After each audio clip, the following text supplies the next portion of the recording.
খেতে হয় তাহলে একটা হ্যান্ডশেক দিতে হবে। হ্যাঁ, আর কি দিতে হবে? আদার পাউডার। গুড। একবার হ্যান্ডশেকে কাজ হবে না, আর একবার দিতে হবে। দাও। হ্যাঁ, আর একটা। হ্যাঁ, দিব। এবার একটু হেড ডাউন করো, হেড ডাউন করো, তাহলে এই রুটিটা দেবো। Head down. না বোন, না কিচ্ছু না, কিচ্ছু আওয়াজ হয়নি, কিচ্ছু আওয়াজ হয়নি।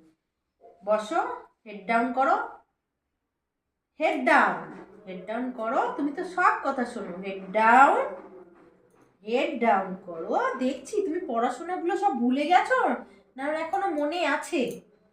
না তো, আমার রোজি তো সব পড়াশোনাগুলো মনে আছে। আমার রোজি তো খুব খুব ব্রেন। হ্যাঁ, এটা কে খাবে, কে খাবে, কে কে খাবে, কে কে খাবে, কে খাবে, কে খাবে, কে খাবে, কে খাবে? আবার হাসে। আমার বাচ্চা।